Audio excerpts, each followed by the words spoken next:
Narjanyo Jenu Jansam Emange Sardon Pola Yatsen Chogin Yodrumye Emanjun Eshek Sudra Ordokan Romam Pekor Ceci Jesu Dadruci Jinji Lopcir Shek Suson Guru Pemasi Jihun Onargenio Geanub Jansam Emangezardon Polar Yatsen Chogin Yodromye Emajun Eshek Sudra Ordokan Romam Pekor Ceci Jesu Dadruci Jinji Lopci Arshek Suso Guru Pemasi Jihon Onargenio Jeanub Jansam Pemangezardon Polar Yatsen Chogin Yodrumye Emajun Eshek Sudra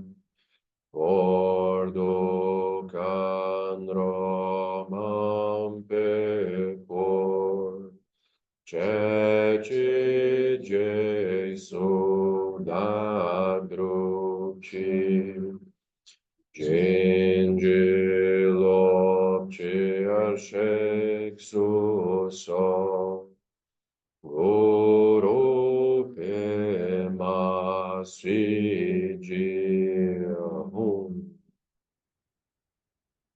Sanje Chodan Sochi Chodam La Jancho Bardo Dagni Chapsochi Dagi Jinso Jipe Sonanchi Drola Penchir Sanje Dropasho Sanje Chodan Sochi Chonam La Joncho Bardo Dagne Chapsochi Dagi Jinso Jipe Sonanchi Drola Penchir Sanje Dropasho Sanje Chodan Sochi Chodam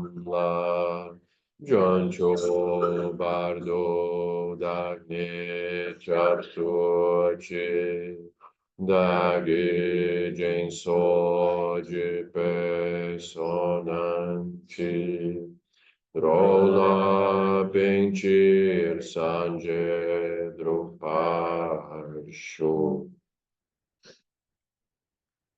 Oha Hum Benzara Guru Pema Siji Hum Oha Hum Benzara Guru Pema Siji Hum Oha Hum Benzara Guru Pema Siji Hum Oha Hum Benzara Guru Pema Siji Hum Om Ahum Benzara Guru Pema Sidi Om. Om Ahum Benzara Guru Pema Sidi Om. Om Ahum Benzara Guru Pema Sidi Om. Om Ahum Benzara Guru Pema Sidi Om. Página 6, prece aos três kayas do Lama.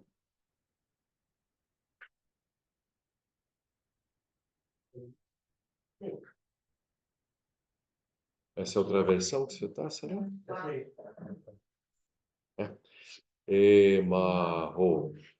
No reino puro do espaço básico dos fenômenos, livre de elaborações, na esfera da natureza dos fenômenos, além dos três tempos, além do princípio e do fim, está a corporificação de suprema bem-aventurança, espontaneamente perfeita e completa, além de qualquer sentido de algo a ser feito, presença semelhante ao céu, sem preconceitos ou inclinações. Suplico ao Lama como Dharmakaya, suplico à Ordem Pema Jung, no reino puro do êxtase supremo, espontaneamente realizado, estão as corporificações e sugatas da forma, fala, mente, qualidades e atividade, dotados com os 5 aspectos da sabedoria primordial, revelando-se individualmente como as faces da presença compassiva. Suplico ao Lama como Sambhogakaya, suplico à Ordem Pema Jung, no reino da pureza inata deste mundo pleno de sofrimento, surgindo através da suprema compaixão pelo bem-estar dos seres, emanações agem para beneficiar os seres através dos meios hábeis que domam de todas as formas possíveis. Suplico aos lamas como Nirmanakayas dos três tempos, passado, presente e futuro, suplico a ordem Pema Jung. Página 8, prece para alcançar a cidadela da sabedoria intrínseca. O que quer que apareça de fato com objetos visíveis ao olho, tudo no mundo externo, embora apareça, descanse sem tomar isso como sendo real. A purificação da percepção dualista é a forma clara, porém vazia da deidade. Suplico ao Lama do desejo e do apego naturalmente liberados, suplico à Ordem Pema Jung, que quer que ressoe de fato com objetos perceptíveis ao ouvido, todos os sons percebidos como agradáveis ou desagradáveis, descanse na união do som com a vacuidade, livre do pensamento especulativo. A união do som com a vacuidade, além do princípio ou do fim, é a fala dos vitoriosos. Suplico a fala dos vitoriosos, a união do som com a vacuidade, suplico a ordem Pema Jung. O que quer que surja de fato com objetos na imaginação, não importando quais pensamentos surjam dos 5 venenos emocionais, não permita que sua mente os antecipe, siga-os ou se entregue a eles. Ao permitir que esse movimento descanse em sua própria base, você é livre no Dharmakaya. Suplico ao Lama da sabedoria intrínseca naturalmente livre, suplico a ordem Pema Jung. Externamente, há a pureza das coisas percebidas como sendo objetos externos. Internamente, há a liberdade da natureza da mente, percebida como sendo sujeito interno.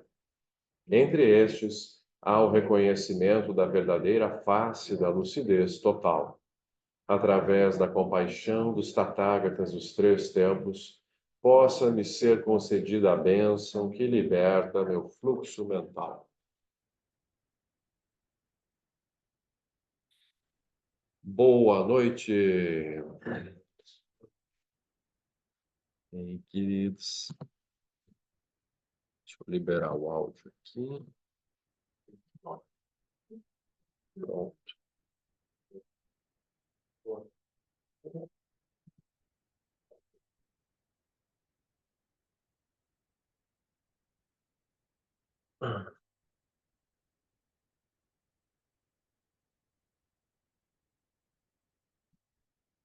tudo bem?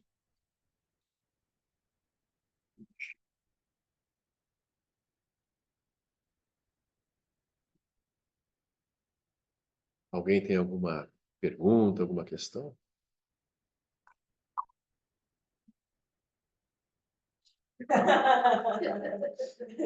É, Eu ia falar que eu já tinha tirado dessa pula de manhã. já adiantou, Lorena? Mas ela fez assim, mas dela. Ah, aí que é bom. Não, não, é até legal de compartilhar esse texto que o Lama está estudando no aprofundamento. Ele fala de raiva, de ressentimento e essa sensação, né, de fracasso, essa coisa da. Né? Aí é interessante porque todos o que se fala, né, para você fazer é a raiva em relação ao outro, são os 5 tipos de raiva, são os tipos de. Então, ele fala da raiva, do ressentimento, tudo em relação ao outro. Quando ele acabou de escrever, e no chat estava cheio, não sei se você viu, mas no chat todo mundo perguntando a mesma coisa. Ah, Porque eu falei para ele, a coisa mais difícil para mim hoje não é a raiva, o ressentimento de alguém. É quando você escorrega e vai para a raiva e ressentimento de você mesmo. uhum, Essa que eu acho que é a mais difícil, a posição mais difícil que a gente tem de encarar. E daí ele falou sobre a coisa de você olhar, disse, olha, Norine tem várias. Então você olha para aquela Norine que tem raiva, que teve não sei o que, o ressentimento, deixa ela lá. Você, nesse momento agora, você não tem isso, foi mais ou menos isso que ele explicou. sim, Eu até entendi, mas na boa, é o que eu falei para ele. É difícil, porque tá, eu tô lá no passado, eu fiz isso, aquilo, tá. Não confessa para Yama, como ele fala, eu confessei, e aí fica difícil, porque sim. como é que você dissocia tão claramente isso daquilo que você fez com aquilo que onde você está hoje? A vacuidade das identidades é uma prática longa, né, em que a gente vai vendo que a gente realmente não é quem a gente acha que é. Não tem uma base de Norine real em momento algum, nunca teve nem nunca vai ter. Então, mas é uma prática longa, assim, em que eu tenho que analisar, usando Satipatthana Sutta, Prajnaparamita, inúmeros métodos, assim, eu tenho que acumular, assim, contemplando quem é esse que sente raiva de si mesmo ou do outro, de qualquer um. Onde é que está essa entidade? Procure, tente achá-la. Mas a gente tem ilusão que acha. Pois é, tem uma memória. Eu olho para essa memória, olho na cara dessa memória, assim, de que eu fiz não sei o que para alguém, que, portanto, não foi bom, não foi adequado, né? Então eu me critico, eu me julgo, né, me lastimo por ter feito algo, né, que não foi bom. Mas aí eu olho, né, para essa memória. Então, ao longo das minhas muitas vidas, eu já fiz muita besteira, mas nunca houve alguém real lá fazendo aquilo, uma entidade dona daquilo e que carregue realmente aquilo. É como se a gente estivesse arrastando correntes fantasmagóricas. A gente, né, carrega assim, como se estivesse numa casa mal assombrada. Nossa mente é uma casa mal assombrada. Tem muitos fantasmas, né? Mas são só fantasmas. Eles não têm o poder real de nada. Então, assim, tudo que eu fiz de bom, o de bom também, já passou, aquilo não sou eu, de bom e de ruim. Então, esse olhar, assim, que olha para as memórias, olha para o passado, olha para as identidades, olha com cuidado, assim, e olha na cara da identidade e vê que não é aquilo, assim, nem que seja por um microsegundo, é isso, é esse fio da meada que vai desfazer o nó. Enquanto eu não encontrar esse fio da meada, assim, de ver um pouquinho de como que eu realmente não sou aquilo, eu não vou me libertar daquilo. Eu posso usar de várias técnicas. Eu posso fazer confissão, eu posso fazer prostração, eu posso compensar aquilo com ações positivas para tentar diminuir o karma correspondente, né, das coisas negativas. Mas tudo isso é paliativo. Eu só vou me libertar desse peso do passado, né, dessas dores e dificuldades, se eu olhar e realmente ver que né, aquela que fez aquilo não existe, nunca, não é que não existe mais. Nunca existiu. Aquilo assim, né, são riscos no céu, assim, um arco-íris que surgiu e desapareceu. Então, todas as emoções perturbadoras, a gente vai analisar da mesma forma. Aquela que deseja, aquela que tem raiva, aquela que tem ciúmes, que tem medo, que tem apego, que tem preguiça, que tem inveja. Então, a gente vai olhar uma por uma até eu conseguir dar esse passo atrás e estar nessa posição de mente que se desidentificou daquele fenômeno. Por exemplo, assim, eu sou apegado a um tipo de comida. Daí eu olho para aquela comida, mas vai ter momentos que eu dou um passo atrás, eu olho meio de fora e aquilo não tem o poder de me mover minha mente naquele instante. Aí eu tenho que treinar esse sair da bolha. É uma bolha. Pensa que essa raiva, mesmo a raiva sobre si mesma, a pessoa se flagela lá, né? Eu, pecador terrível, está. É, isso, né? Pobre pecador que carrego, né? Essa coisa pesada. A gente carrega coisas, mas são completamente ilusórias, mas eu tenho que ver que é ilusório. A minha mente é esse brilho luminoso que não é nada nem ninguém. O tempo todo a gente é isso. A gente está aqui pensando, falando, mas na verdade o que a gente é mesmo é esse brilho luminoso, vazio. Só que esse brilho construiu essas identidades, e aí é uma ilusão. Então, assim, o construído se fixa a outra construção. Se a gente pode mudar o passado, né, que o Lama fala. Passado, E até o futuro, né? passado não existe, o futuro não existe. E o presente, quando analisado, também não existe. Mas só que eu acho, às vezes, eu me pego achando que isso é muito fácil. Mas é fácil. Aí, quando eu olho que eu acho que é fácil, você deve estar errado. É, não é não. Errado é achar que é difícil. Porque a gente tem uma mente sansárica, dual, causal, que acha que aquilo só vai sair, vai melhorar com muito esforço, com muita dificuldade. A gente carrega, né? Porque dentro do samsara, mesmo, por exemplo, assim, para conseguir medalha de ouro no solo da ginástica olímpica. Rebeca, Rebeca, né? Aquilo, assim, para conseguir aquilo, tem que treinar, mas é muito, não é pouco, não. Então, causalmente, a gente vai gerando um aperfeiçoamento do samsara, né? Então, isso é o samsara. Tudo opera por causas e condições. A gente estuda, estuda, estuda uma coisa e vai ficando bom naquilo. Ou mediano, pelo menos. Então, exige esforço. Mas agora, a liberação, ela não exige esforço algum, porque ela é a condição natural, ela não é causada, portanto, não tem esforço que você faça que vá gerar a liberação. A liberação não é produto de alguma ação, movimento que você faça. A liberação já está disponível. Só que a gente tende a achar fácil demais. Se você lembrar daquele livro tibetano do Viver e do Morrer, de Sogyal, quando ele fala de Rigpa, ele fala que um dos problemas a gente não localizar Rigpa é que é próximo demais e é fácil demais. Aquilo já está disponível desde sempre. Só que a nossa mente está viciada em não reconhecer a si mesma e ficar se enrolando com as construções do samsara. É como se a pessoa, assim, ela está diante do Netflix e ela sabe que ela tem que parar um pouco de pular de série para capítulo, para capítulo, para capítulo, mas ela não para. Tem algo nela que mantém ela no movimento de pular para a próxima temporada, próxima temporada, próxima temporada. Ela poderia simplesmente parar com a liberdade de não escolher, de não seguir um próximo capítulo. Então, esse é todo o exercício do Dharma, de como, diante, por exemplo, das memórias e das minhas autocríticas, etc., para cara, eu não tenho que ser nada, eu não tenho que provar nada para ninguém, nem para mim mesmo, nem para os outros, não tenho que chegar a lugar algum, eu não tenho que fazer nada, eu não tenho que ser bom em nada, nem no Dharma, inclusive, muito menos na Sangha, não tenho que ser nada. A necessidade de ser, de produzir uma pessoa legal, uma pessoa isso, aquilo, etc., é um peso gigantesco que não leva a nada. A gente vai só construir aquilo para ter que jogar fora depois. Então, esse relaxar em simplesmente não ser nada, mas quando eu consigo não precisar ser nada, eu reconheço que eu sou esse brilho primordial, que todo mundo é, e que, portanto, não sou melhor que ninguém, nem pior, equanimidade total.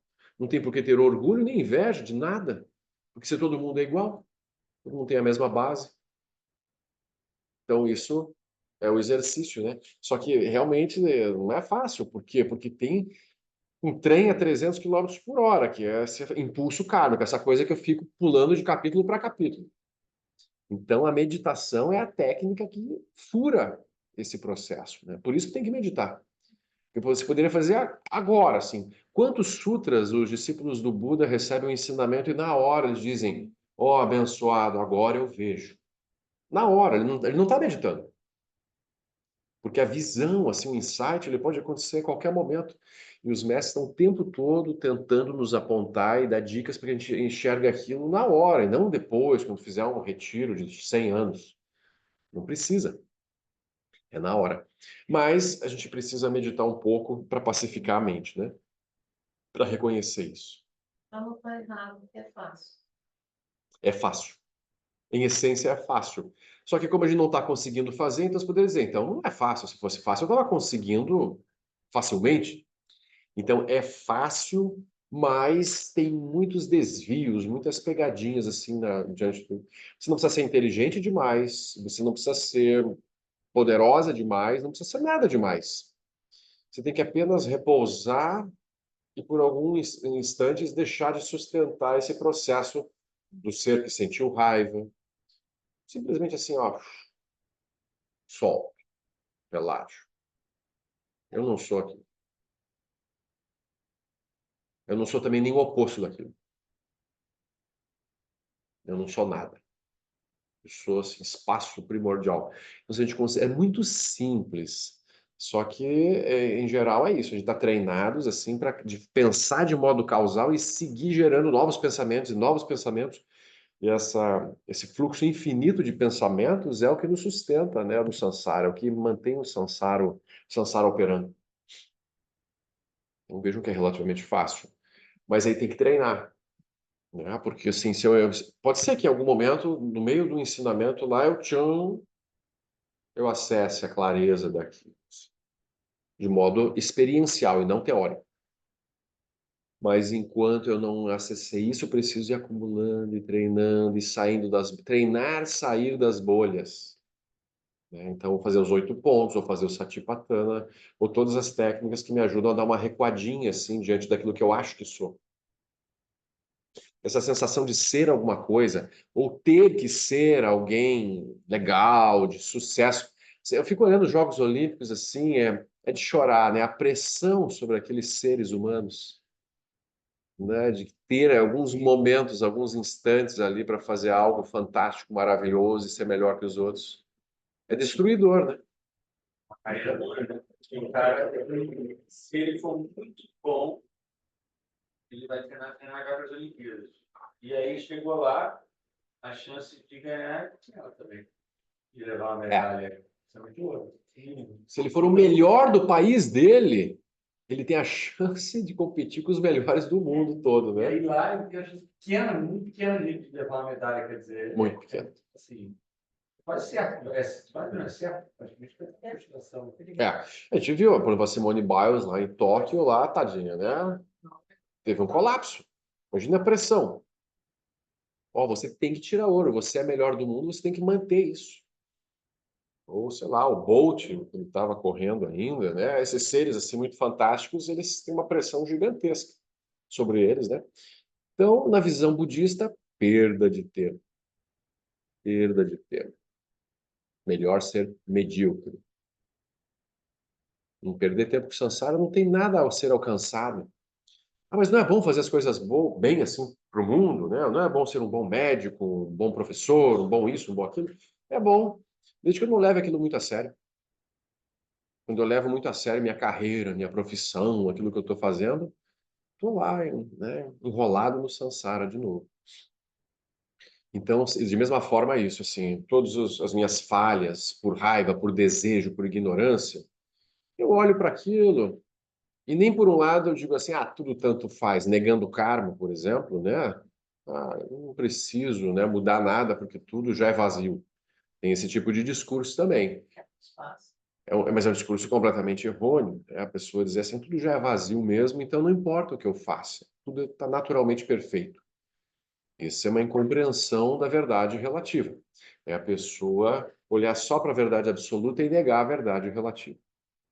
Agora, se eu fico só na verdade relativa, olhando só o aspecto causal da originação dependente e perco a visão última, né, da verdade absoluta, aí eu fico preso na solidez do samsara. Aí eu estou sempre no esforço, no esforço, no esforço infinito. Então, no Dharma mesmo, a pessoa fica naquela, tem que estudar mais, tem que meditar mais, tem que fazer mais ações virtuosas, tem que ajudar mais a Sangha. E ela está lá num processo de esforço, né? Aquilo não é natural, espontâneo, porque ela não localizou ainda essa liberdade. E essa liberdade, quando surge essa liberdade, a gente localiza, aí a gente faz tudo isso com leveza, com alegria, e não por esforço. Né? A pessoa pode fazer uma peregrinação de 400 quilômetros para encontrar o Dalai Lama fazendo prostração e chega com um sorriso na cara, cheio de pó no nariz, nas orelhas, e ainda assim está feliz, né? Quando a pessoa vê aquilo, né, como algo realmente significativo. Agora, se a gente praticar o Dharma no método do Sansara, que é o método do esforço, da construção, né, da manipulação dos fatores, aí a gente vai construir apenas um Dharma dual, assim, e aquilo não vai nos liberar. Vai gerar identidades dentro do Dharma. Como ocorre, não, veja, não só conosco, mas o Tibete todo lá, você via, né, assim, pessoas perdidas demais, por exemplo, no aspecto acadêmico. Né, doutoras em todos os textos clássicos da Índia, né, originados de Nagarjuna e Asanga, Dharmakirti, todos os textos clássicos. Ao mesmo tempo, pessoas competitivas, invejosas, sem compaixão. Então, se a gente ficar preso em algum aspecto, né, externo do Dharma, a gente vai gerar mais karma ainda. Né? Então, é isso. Então, a gente precisa ver essa liberdade, relaxar, né, em não ser nada, em não querer ser nada. E quando eu me julgo e fico mal, por exemplo, com algo que eu fiz, tem um julgador lá dentro dizendo: você deveria ser uma pessoa melhor, ou você foi horrível. Então tem uma voz interna, parental, assim, julgadora, que também não é o caso, ela também é vazia, né? Mas ela aparece, aquele julgamento aparece. E quando ele aparece, eu ouço para ele e pergunto: quem é você? De onde você vem? Onde você reside? Qual é a sua natureza? Eu quero ver ele responder. Aqui veio. Daqui veio, né? Vozes. Quem está falando comigo? Né? Onde está esse diabinho querendo, né, me levar para os reinos inferiores? Assim, gerar muito esse hábito assim de sempre analisar quando brotam essas vozes internas assim, e sempre olhar na cara delas, a gente vai vendo que elas surgem como pensamentos apenas e desaparecem como pensamentos. Pensamento, né, como um risco no céu assim. Não tem ninguém lá. Isso é muito libertador saber disso. Eu não tenho que fazer alguma coisa para me livrar da raiva. Eu tenho que pagar alguma coisa, porque eu acho que a maioria das pessoas carregam essa sensação, né, que são devedoras em alguma forma para alguém. Não tem que pagar nada. Aí que o Lama vem e fala o famoso calote do karma, né? Essa expressão maravilhosa, assim. Né? Nós não vamos pagar nada, né? Porque não tem nada para pagar. Né? Mas eu acho que o caminho é aquele, assim, né? Por exemplo, analisar, olhar para as emoções. Brotou uma emoção de raiva. Eu paro e olho para a raiva. Veja, no Satipatthana, eu nem preciso ficar fazendo um monte de perguntas, uma análise detalhada.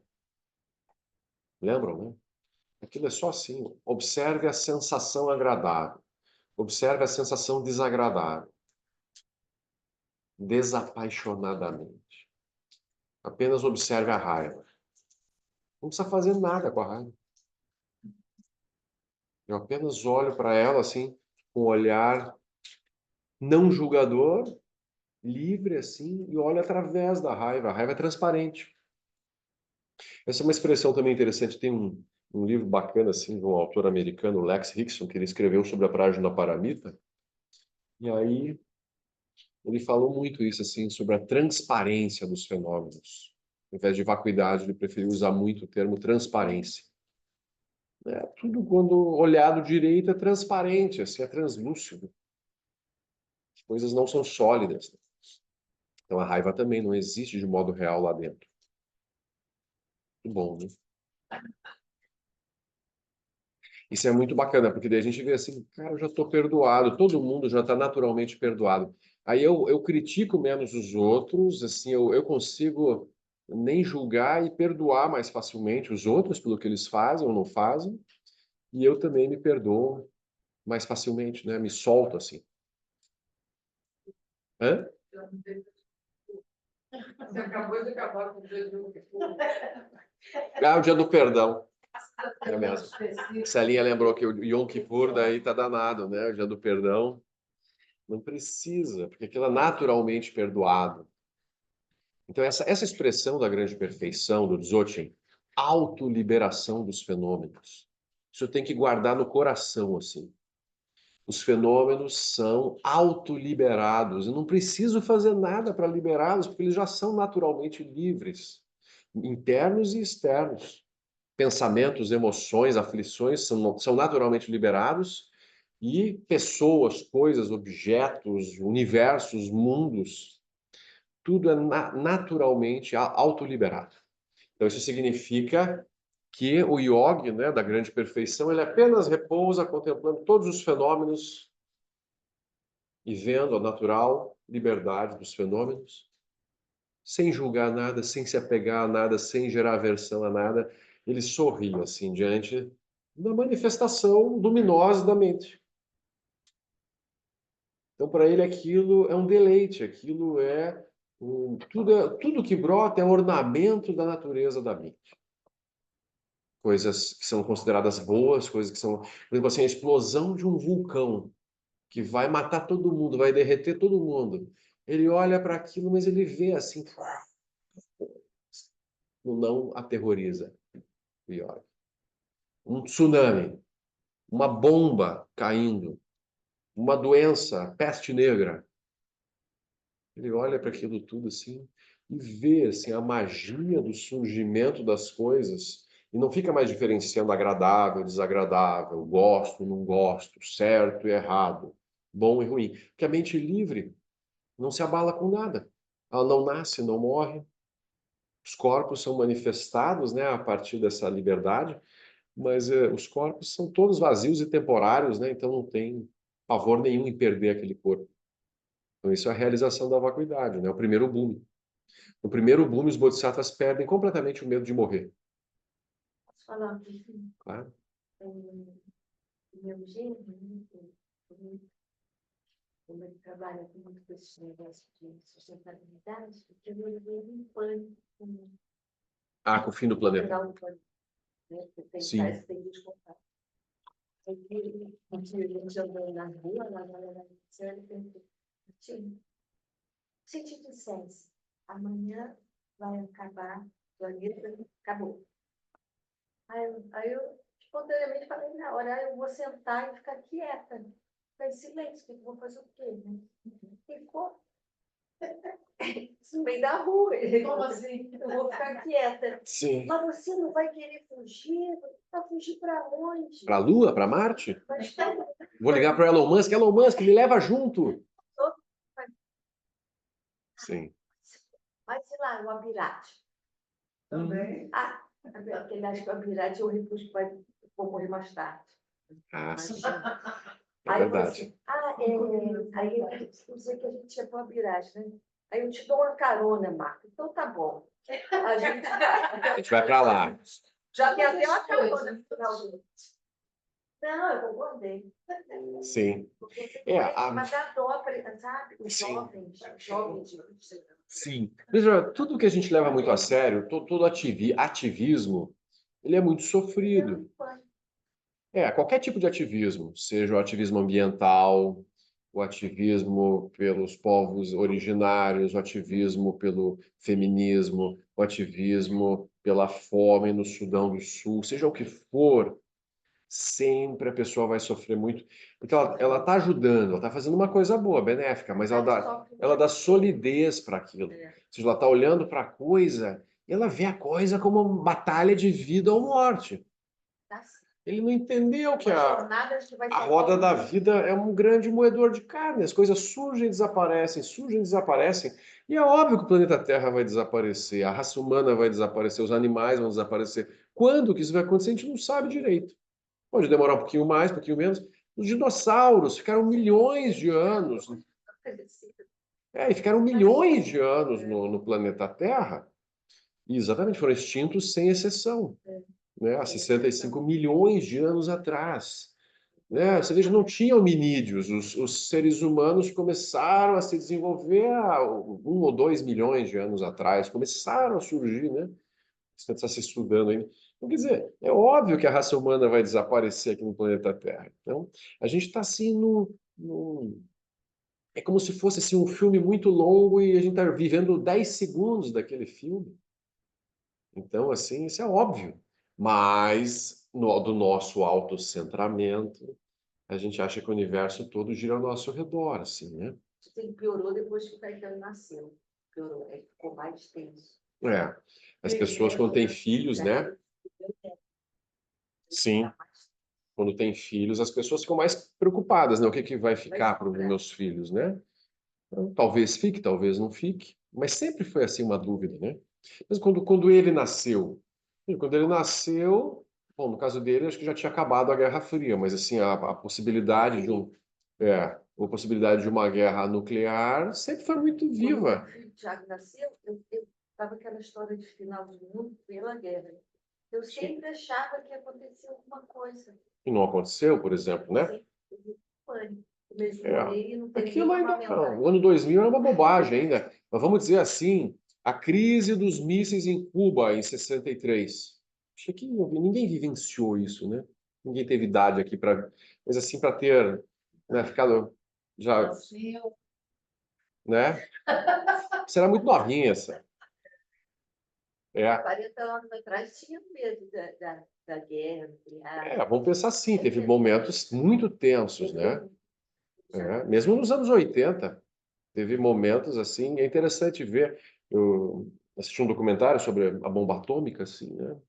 E mostra, por exemplo, nos anos 80, por exemplo, no sistema de radar russos, teve uma falha que parecia que tinha mísseis americanos vindo em direção à Rússia.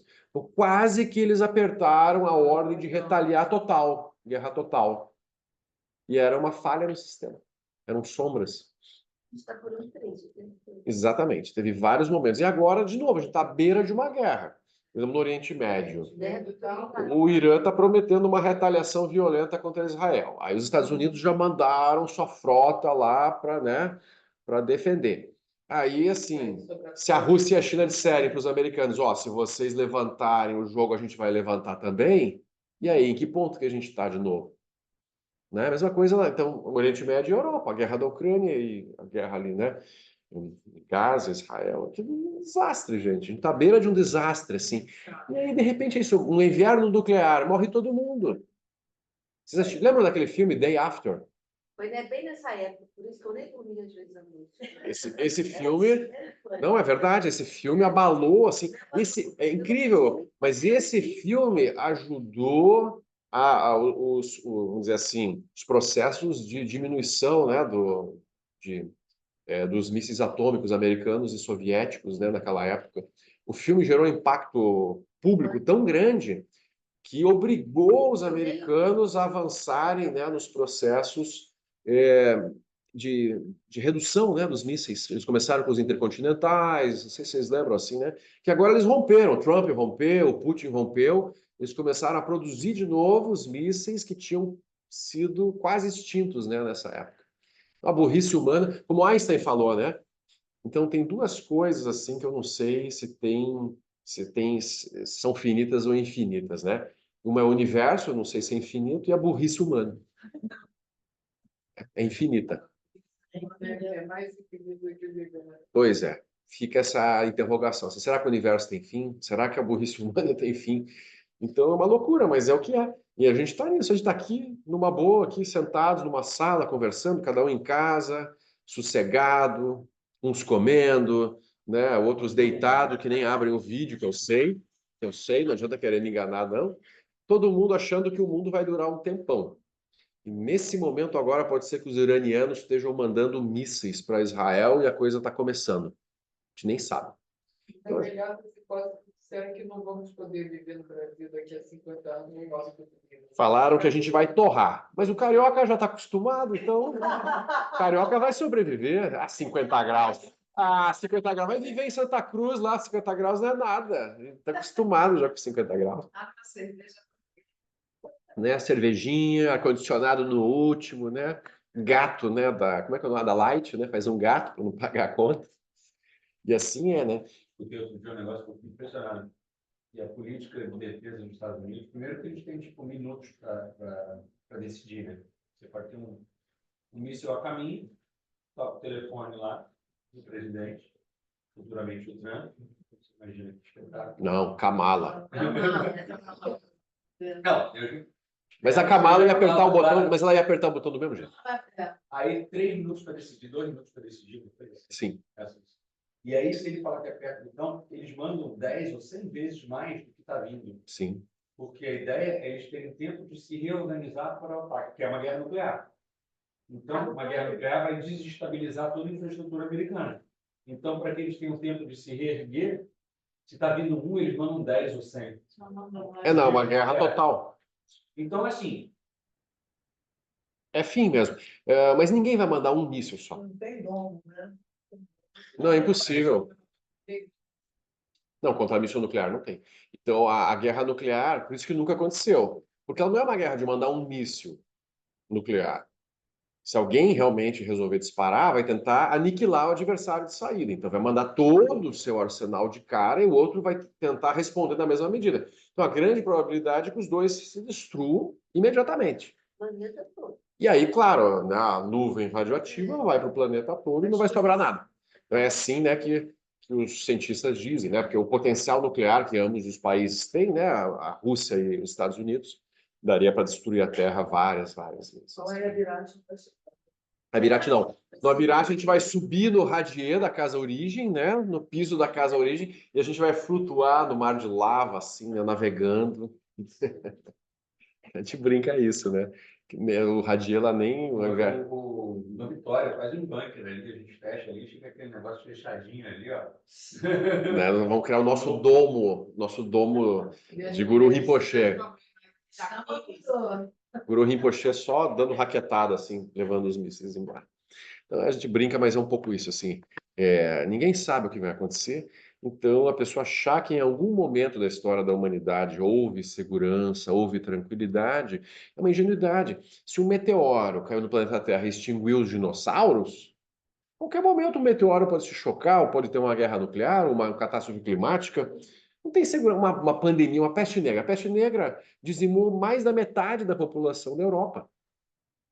Imagina, uma doença, a gente teve uma pandemia que matou 700 mil pessoas no Brasil, mas num contingente de 210 milhões de habitantes. Você imagine se morressem 110 milhões de habitantes numa doença assim. Cada um de nós ia perder metade dos conhecidos. Imagine isso. Isso já aconteceu, e mais uma vez assim, né? Então, isso é a nossa realidade, ela é completamente insegura. A gente tem ilusões de segurança, assim. A gente está sempre tentando se agarrar em alguma coisa. E aí, o correto é isso. Bom, aconteça o que acontecer, eu vou sentar e repousar na natureza primordial. Na hora. Sim. Você vai estar berrando, né?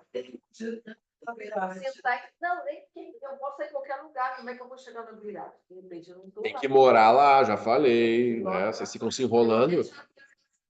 Ficam se enrolando, quanto antes for para lá, mais garantido. Porque lá, né? Lá vai estar oculto, né? É porque vida direto, né? Nossa. Mas tem que ir antes, hein? Porque se acontecer um negócio desse, a gente vai ter que ocultar a entrada do Abirate, assim, daí ninguém mais vai acessar depois. Embarcou, embarcou. Não embarcou. Não, a gente vai fazer que nem Shambhala, a gente vai para um outro plano, assim. Pode chamar os... Tem que chegar a tempo. Marcelo, mas a coisa que você falou no começo, respondendo a Maria, para mim, deu um cliquezinho assim, importante, que é essa coisa do esforço e de ser não causal, né? Essa A liberação. liberação, né? realmente a gente não sabe operar sem ser pelo esforço. É, é o que a gente aprendeu, né, no Sansara. Por isso que as práticas de visualização, eu acho que são meio que uma forma, assim, já que a gente não sabe fazer sem esforço, então vai visualizando, porque aí você vai, tipo, te levando pelo menos, mas é um esforço. É aquele Yeah. que, né? Ainda é construído também, É né? construído, mas eu estou dizendo assim, para você chegar nesse lugar sem esforço. Né? Sim. Aí tem todos os métodos. A pessoa pode ir assim, reto e direto pelo Dzogchen. A pessoa pode usar técnicas analíticas, racionalizantes, como Nagarjuna, Satipatthana Sutta, Prajnaparamita.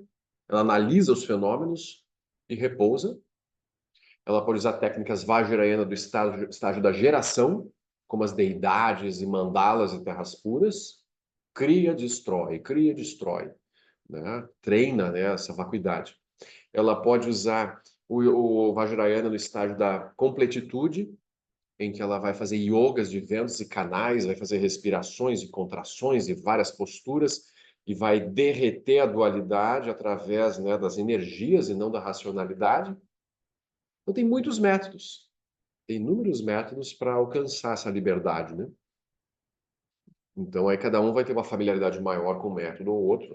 Então, o Lama Santi nos propõe sempre Prajnaparamita. Ou seja, a sabedoria discriminativa que vê que aquilo que parece tão importante, tão real, tão sólido, não é. Não é que eu estou tentando me convencer de que uma coisa real não é tão importante. Ah, deixa para lá, tanto faz. Não é isso. É assim, olhe direito para essa coisa, profundamente.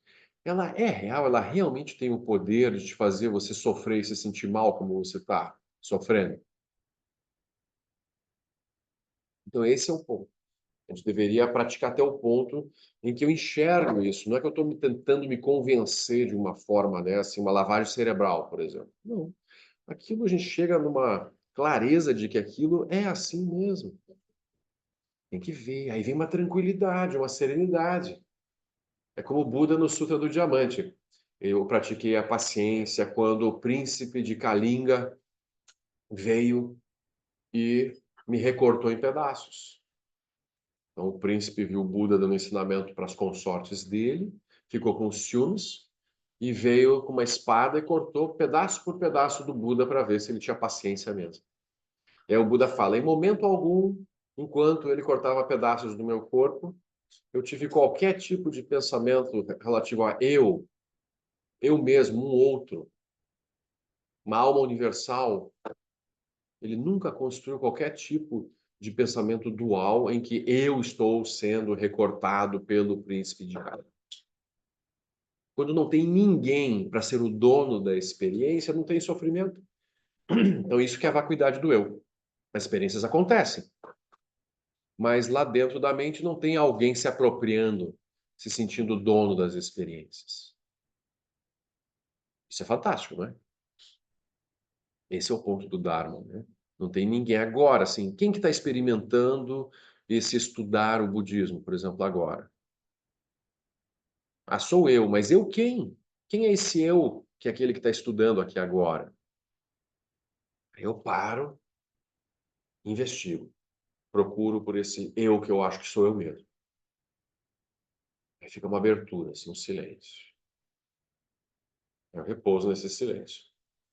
Aí daqui a pouco eu caio na dualidade de novo, começo a pensar, começo a sentir, começo a fazer, projetar coisas. Aí de novo, opa, quem que é esse que está pensando isso? Procuro de novo. E aí eu não encontro. Então a Lama Elizabeth, né, Matias Nanguel, ela reforça muito esse ponto de como é importante essa pergunta aberta, ou seja, uma pergunta que não tem uma resposta. É uma pergunta que leva ao não encontrar nada. Isso é o mais importante em Prajna, né? Eu procuro. Se eu encontrar algo, eu tenho que olhar para esse algo e investigar esse algo de novo. Por exemplo, esse é o treinamento clássico. Onde está a sua mente? A sua mente, ela tem alguma característica fixa? Ela tem tamanho? Ela tem cor? A tua mente tem idade? A tua mente tem etnia? A tua mente tem gênero? Tem sexualidade? O que que é a mente? A mente é apenas conexões neuronais, é só o cérebro. A mente está no coração, a mente está fora. Quando eu morro, a mente sai do corpo, a mente vai para algum lugar.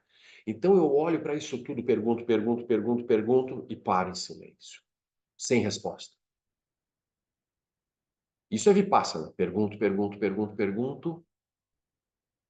tentando encontrar respostas. Mas aí o não encontrar gera esse espaço, essa abertura.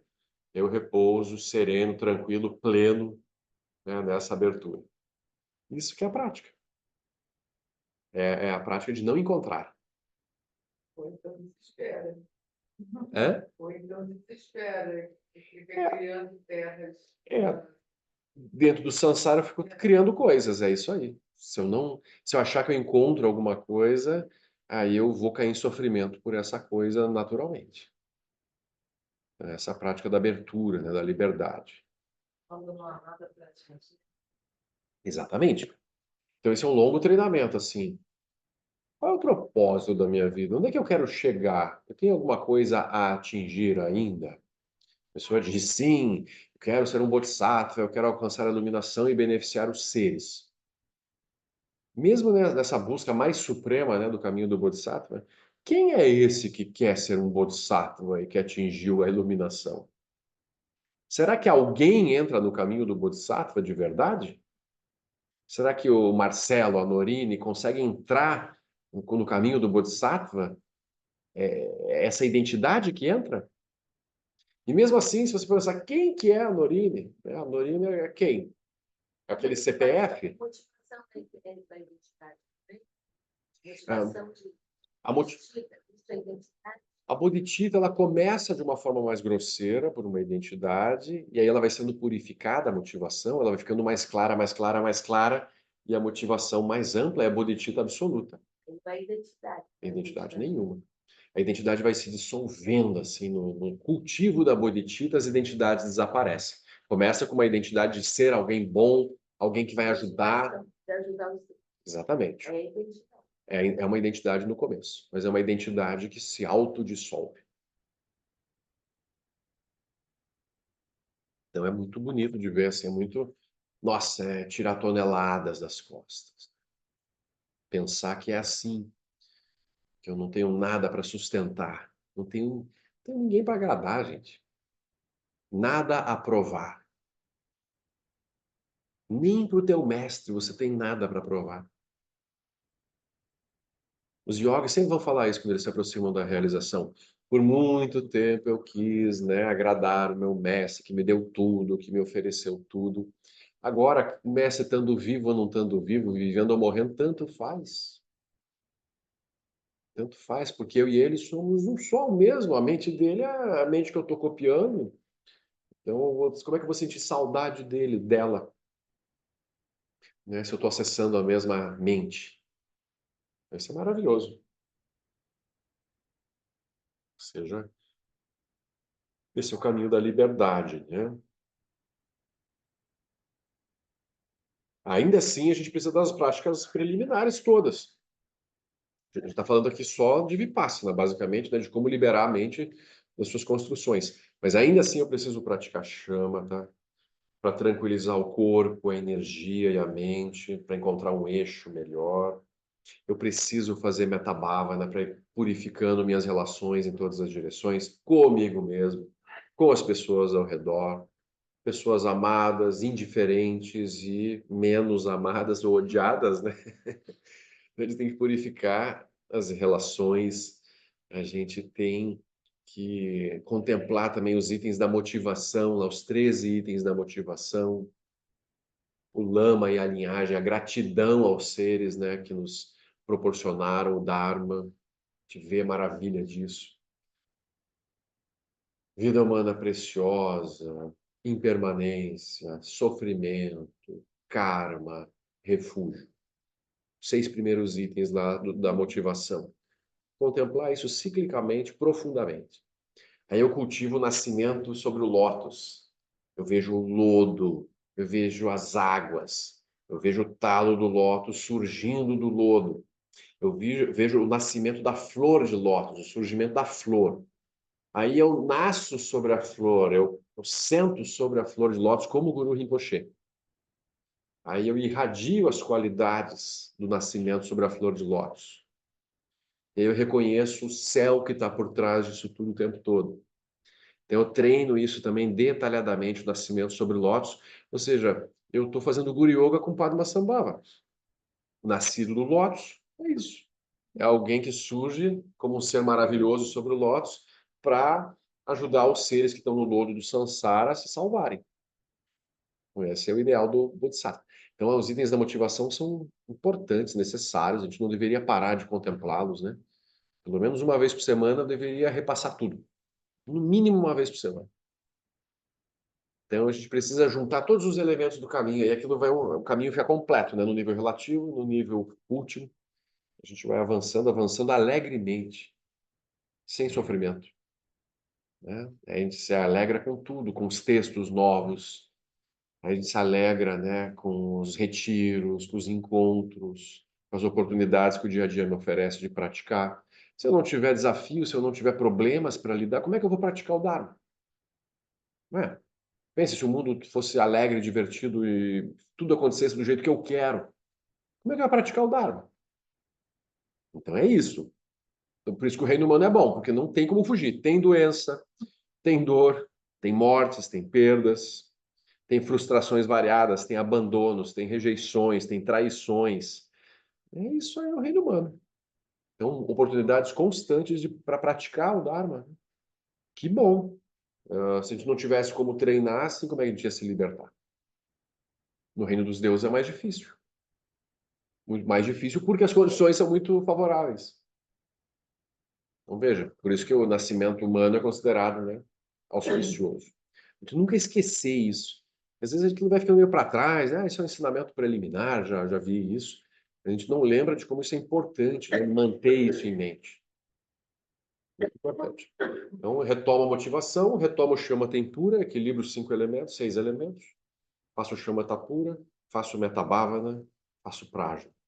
Em prajna eu pego os 6 reinos. Quando eu caio na raiva, quando eu caio na carência, quando eu caio na apatia, na preguiça, no desinteresse, quando eu caio no desejo e apego, quando eu caio nos ciúmes, na competitividade, na inveja, quando eu caio na raiva e no medo. Então eu olho, desculpa, no orgulho, né? Orgulho e na competitividade. Então eu olho as 6 classes, né? Aplicando o Prajna para mim, tem exemplos reais da minha vida para cada tipo de emoção perturbadora. Preciso fazer, fazer, fazer. Eu vou alcançando uma leveza, assim. Isso funciona.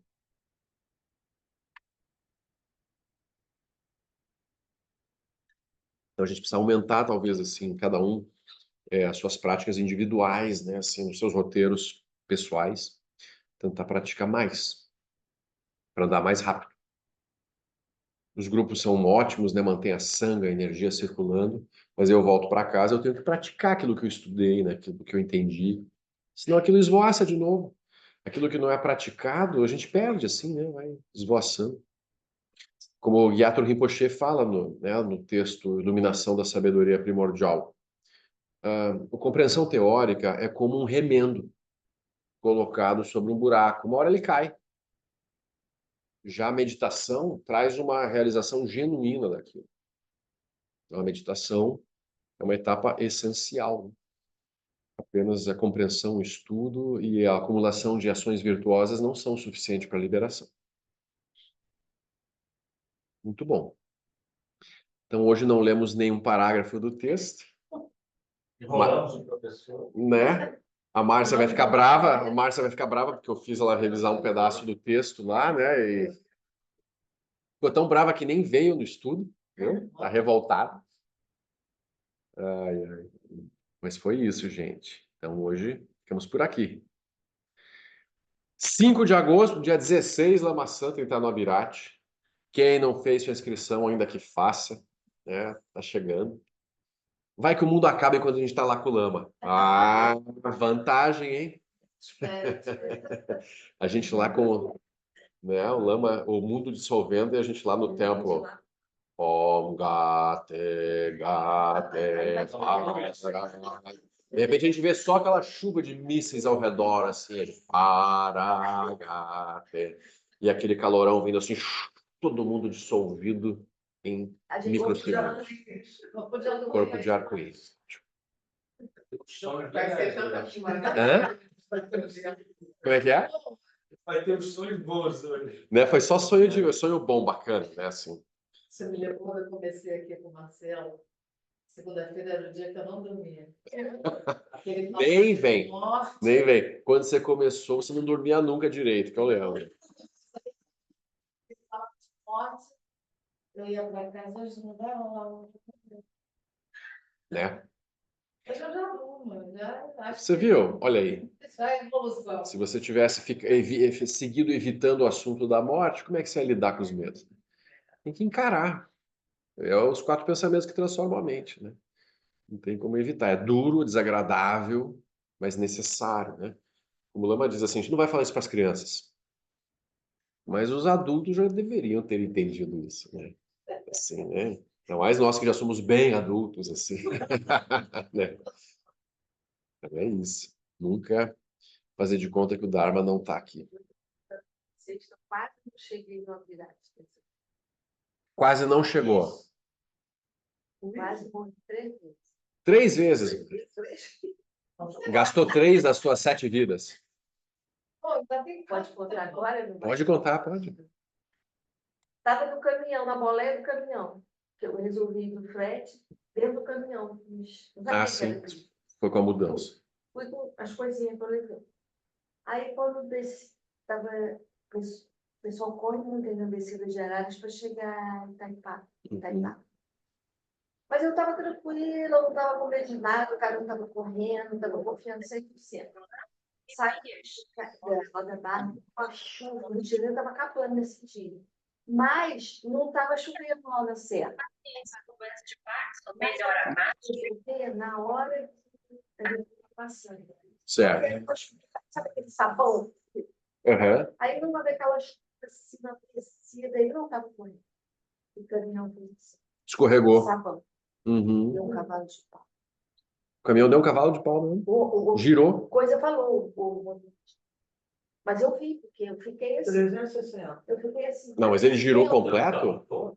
Aí, como que ele parou? Como ele não parou no fluxo direção Itaipava, ele parou ao contrário, Uhum. De frente para. de frente, Sim. e os caminhões. Não, só que na hora que ele parou, lá em cima, até então eu estava tranquila. Quando eu vi que eu poderia vir um caminhão de frente para nós 3 ali. Sim. E o pior, porque o caminhão, ele não conseguia ligar, porque tem um negócio de falta de ar entrar. É, não ligava. Uhum. Pô, que divertido, Marta. Essa foi a segunda morte. Essa foi a Segundo segunda medo. descida. Sim. Falei, pronto, tá bom, porque ele não está construindo um carro. Eu pensando, não fala nada. Uhum. Só pensar. Aí, de repente, depois não sei quantos segundos, né? Porque isso parece, mas isso deve ser muito rápido, né? Aí ele conseguiu. Ligou. Mas aí a gente não poderia atravessar a pista, né? Porque não tinha como. Uhum. Era praticamente, não sei como, que não estava descendo nenhum caminhão naquele momento. Aí o que a gente fez? Ele tentou, porque ele estava um pouco assim, né? Ele tentou ficar reto e ficamos um tempão de marcha reta Sim. no acostamento.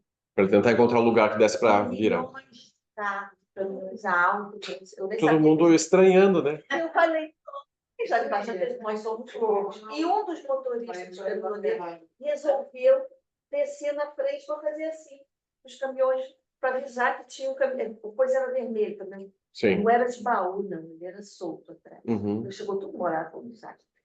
Aí eu falei, pronto, esse cara daqui, o caminhão vai carregar ele, porque ele correndo na chuva. E eu Aham. outro para tentar salvar o caminhão dele, a gente, né? Só que não tinha salvação, não tinha salvação. Ele estava correndo na frente. E eu e o Geraldo, que era quem estava dirigindo, achando que ele ia acabar com ele, que a gente ia ter que ver ele morrendo atropelado. Sim. Do nada surgiu um carro do Da conserto. conserva. Uhum. Entendeu? Entendeu o que estava acontecendo? Que posição Sim. que a gente se encontrava, né? E nós ficamos Sim. assim, né? Aí ele nem perguntou. A gente nem deu explicação, né? Aí ele pegou, falou assim alguma coisa com o motorista e veio na frente, assim, tentando avisar que nós estávamos de Uhum. costas, né? Sim. Marcha ré. Aí ele foi acendendo a luzinha assim, aí o outro rapaz entrou no caminhão. Aí ficamos não sei quanto tempo, até que eu de costas não estava vendo nada, onde teria, né? Foi tudo virado, tinha diferença. Aí até que eles encontraram. Aí eles entraram, aí ele conseguiu Fazer a volta, no né? fluxo, né? Sim. Aí pronto. Aí nós ficamos salvos, né? Sim. Ressuscitaram todos. O motorista teve a calma de não ter que virar na curva, de descer de ré. É. Não, ele foi esperto. Sim. É, sim, teve a calma. Ó. Você não falou nada? Não, tem muita calada. Então, no dia que a Terra morrer, pode ficar Vai ser tranquila. divertido. Você não vai Ó. falar. O Jack Cornfield conta, né, no Caminho com o Coração, que ele estava com o mestre dele, o Achan-Chah, num ônibus na Índia, assim, né? Você sabe como é que é na Índia, né? E assim, numa velocidade enlouquecida, tipo, o Jack Cornfield estava assim, apavorado, disse que ele olhou para o mestre dele, que o mestre dele riu, assim, assustador, né? Rindo, assim.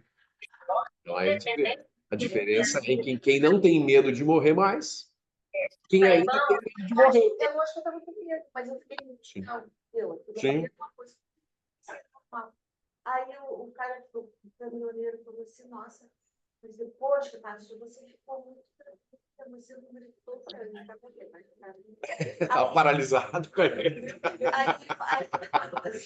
Aí o outro caminhoneiro, que era o dono do caminhão que prestou para o Geraldo dirigir, falou, a gente só salvou porque esse que estava dirigindo, que não era o dono, já tem mais de 40 anos de caminhão, Uhum. estrada. Conseguiu segurar. Porque ele disse que a gente teria, se o cara não tivesse sido tão assim bom, a gente teria capturado. Não, e se tivesse sido um caminhão baú, vocês tinham virado. A sorte tua é que era um caminhão carreta mais baixo, né? Imagina, um baú não gira sem tombar. Mas, o outro, o dono do caminhão, disse que a gente só não capotou porque o cara foi realmente, sabe, esse negócio de tirar, apoiar e segurar o carro, ele conseguiu que a gente não capotasse. Sim, soube agir, né? Às vezes se ele tivesse metido pelo freio demais, alguma coisa assim, isso é um desastre. Oi? E o da interação social. Tem alguém falando aí. Sim, você vê. Então, são os momentos de praticar. Você está lá, assim, o carro girando, e você... Gatê, Pará, Gatê, Paraçã, Gatê, bom dia, sorrar, né? Então, assim, situações de quase morte... Chega lá, as coisas tudo molhadas, porque até 2h30 da manhã... Secando e arrumando. Sim. Era tudo encharcado pelo Rio de Janeiro, chovendo. Quando eu fui cobriu, mas você não sabe qual era a chuva que tinha aqui. Não, mas mudança não se leva em caminhão assim, né? Também foi uma... Mas foi tudo errado, mas no final... Sim. Sim. Viu? Marta se salvou. Mas eu acho super importante usar... Que isso? De novo! Tem que fazer de novo. Não, tchau. Nunca mais eu quero ver vocês. Não pode ter medo. É isso. Ninguém fala em caminhão e sai correndo. Não, você tem que sonhar com ele, que está fazendo a mesma coisa. Ninguém fala em caminhão. Tem vários sutras em que os bodhisattvas, assim, eles treinam, por exemplo, correr em direção a um precipício e se jogar no fogo, assim. Para perder o... Para nós seria em pensamento, né? Para eles é de verdade. Eles não treinam, eles se jogam. Eles se jogam. Mas como os corpos são sutis, eles renascem de novo. Então, perder o medo, né, de morrer por água, por terra, por fogo, por ar. Então, a gente deveria perder o medo de morrer soterrado, o medo de morrer queimado, afogado, levado pelas águas. Então, a gente tem que treinar os elementos e perder os medos, né? Para isso, tem que imaginar. Sim, a gente imagina situações terríveis e pratica Prajnaparamita. Aquela sensação, mas Eu não fico paralisada com essa sensação. Sim. Isso é bom. Não fiquei ainda, pode ser. Então, mas aí você deveria fazer prática em cima daquilo que aconteceu. De alguma forma, aquilo foi assustador. Aí, praticar com prática na paramita, lembrando em detalhes aquilo que A sensação. aconteceu, você girando. É no sábado. Não é legal? Ah, é divertido. E morrer junto com pessoas estranhas, né? Que coisa boa. Você poderia talvez ajudá-los a transferir a consciência. Os dois eram amigos, mas eu não tinha nada a ver. Sim. A gente não sabe se vai morrer com pessoas conhecidas, né? É divertido. Eu já rodei assim também na BR. Só que era um carro, era mais fácil, era um Gol. Eu rodei também e fiquei de frente para os caminhões vindo. É a mesma coisa que eu. Só que daí é isso, como era um carro leve, eu consegui dar ré rápido e sair, os caras passando, né? Tá vendo? Esse caminhão, você que me indicou, eu pedi ajuda para o Ednei. Ah, sim. Ednei, você conhece algum caminhoneiro Sim. que já conheça Sim. ele? Tipo, Ah, não, mas para uma distância maior, você tem que ser baú, gente, senão molha as coisas. Se Né? fosse baú, você discutiu capotado, foi melhor desse. Também tem isso, né? Tem esse lado, né? Que se vão os móveis, né? Mas que não moram. Né? Muito bom. Você veja, olha, o bom é isso, é rir da desgraça. Eu fiquei rindo, eu quando ela foi comprar para minha irmã, que foi lá conhecer, eu morria de rir. Ela ficou de plano, minha irmã ficou assim, de cabelo de pé, ele e Maria. Foi uma E eu aventura. rindo, eu rindo. E na hora de contar para minha irmã, quanto mais ela ficava de cabelo em pé, mais eu ria. Eu estava muito engraçado. É isso. Usar as experiências perturbadoras como prática, né? De vez em quando vem os testes, a gente não sabe quando que os testes vêm. Né? A pandemia foi um baita teste. Aí cada um viu como é que estava a sua prática, né? Medo da morte, assim, gente morrendo, gente. Será que eu sou o próximo?